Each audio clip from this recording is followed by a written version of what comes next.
In this video, we will be featuring a speech from Jim Rohn about how to perfectly balance your life between work and play. He discusses how our time is the most valuable asset we possess, and in order to make the most of our lives, we must make the most of our time. This speech taught me how to use my intuition to block out specific times to tackle specific goals. It also taught me that it is just as important to block out time for leisure as it is to block out time for work. While listening to this speech, think about how you can better block out your time in the next year in order to get the most out of every minute of every day. And now, here is Jim Rohn.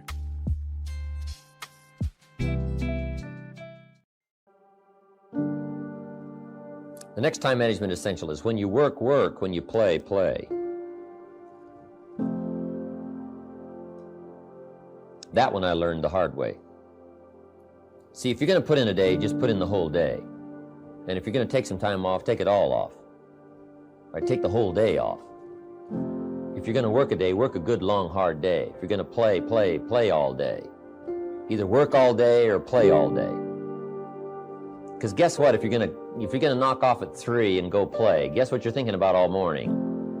Right? Knocking off at 3 o'clock. I mean, it just, it's one of those things. It's hard to zero in, on something and make it productive if you're making plans to do something else. Now, part of this depends on what you do and depends on your work schedule and the job you have and the business you have, right? I understand that.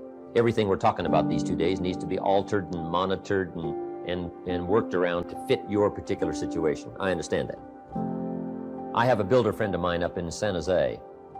His name is Peter Paulson. Peter's got it down pat. Peter works a week and takes off a week. That's the way he's got it arranged. He's a builder.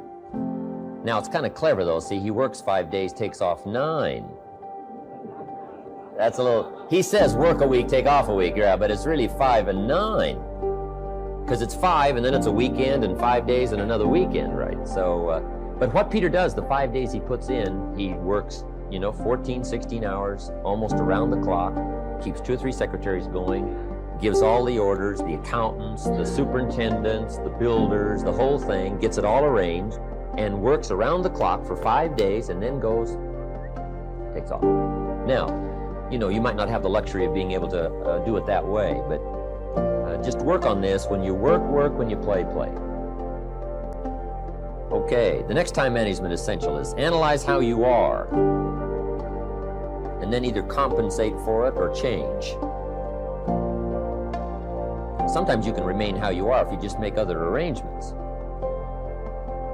My staff discovered I'm a poor courier.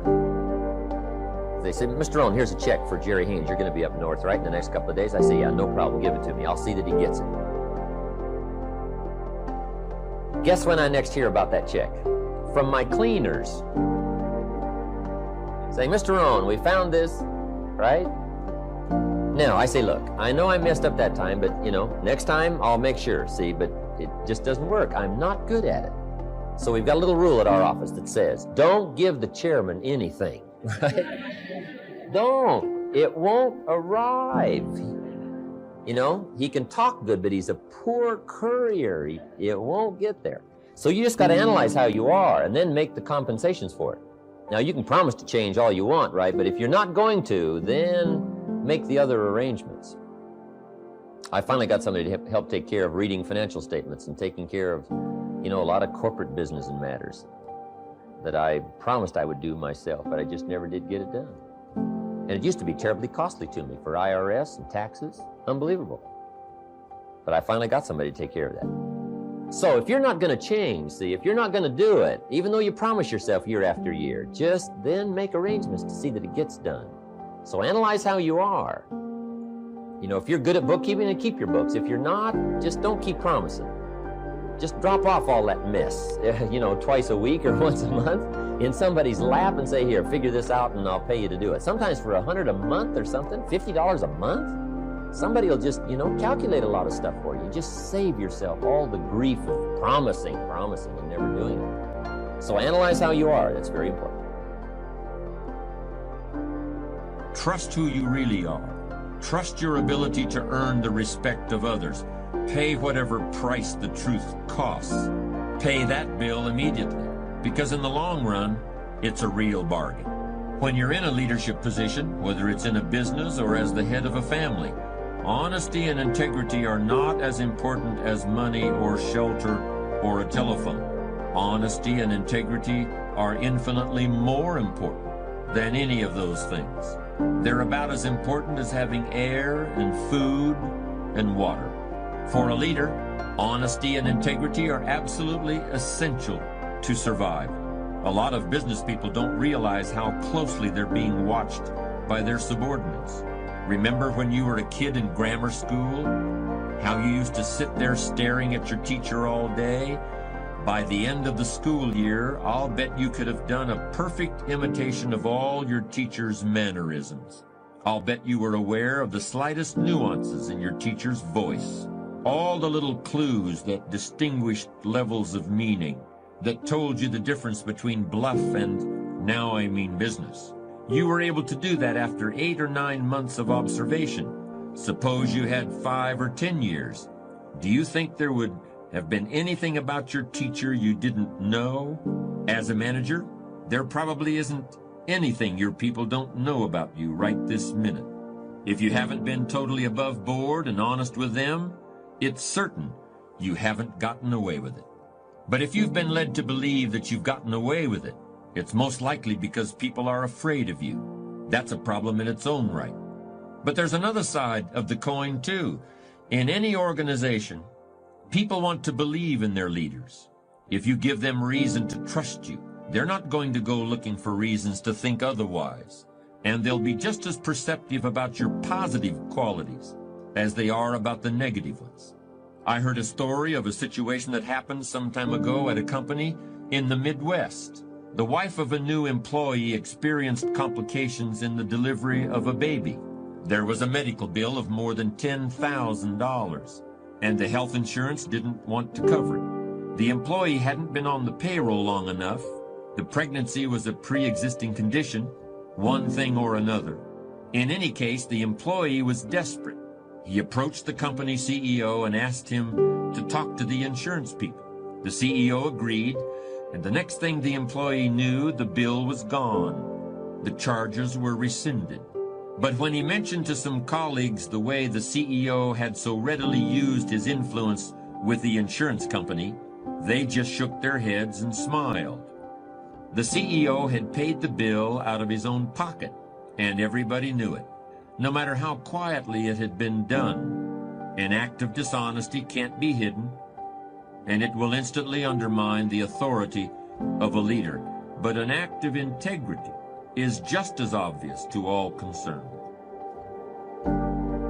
You may have more whims or pipe dreams than real goals, and now is the time to make that discovery. Keep working on your list until you have 16 clearly envisioned, strongly motivating, long-term goals. When the why gets big, powerful, strong, how seems to be so much easier. Without a strong enough why, the how seems to be too difficult almost to accomplish. Say, how do you manage your time? Hey, if you had strong and powerful enough goals, you'd figure out how to manage your time. You'd get a book on the subject. You'd do something to manage your time if it was worth it. If it's not worth it,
why would you bother studying the art of managing your time if it really doesn't matter?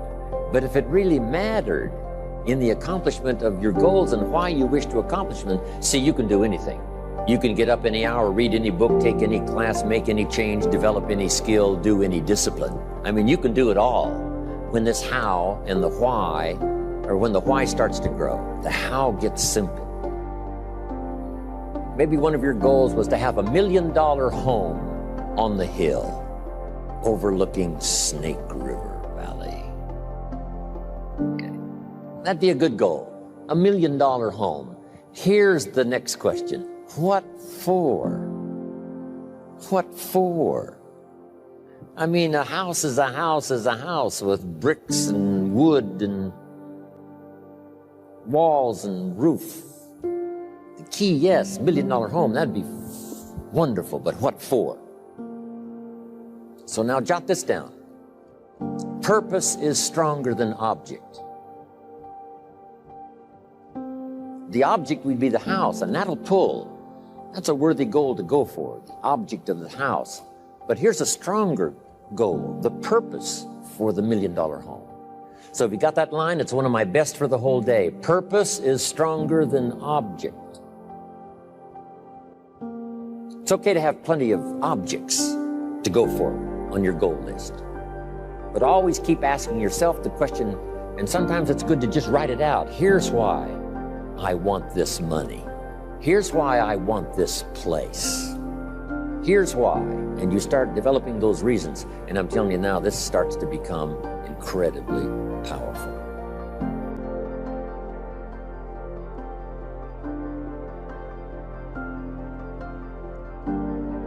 It also made it a hate crime to discriminate or harass, essentially. So now then the question is, well, what exactly do you mean by discriminate or harass? And why exactly is that a hate crime under the criminal code? Well, there was an answer to that.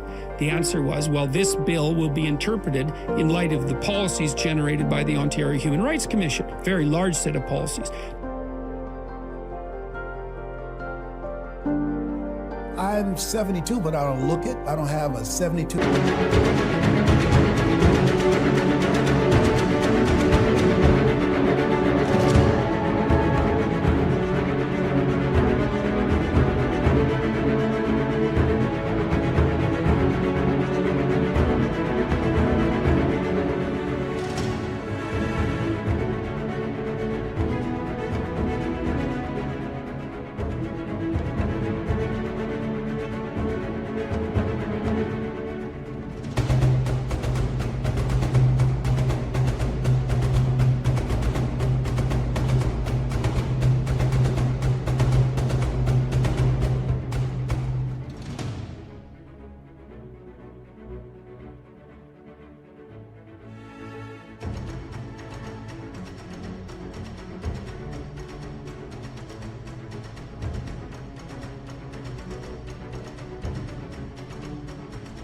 Your energy, and there's a difference between that physiological age and that spiritual age. And I think when you're in alignment and doing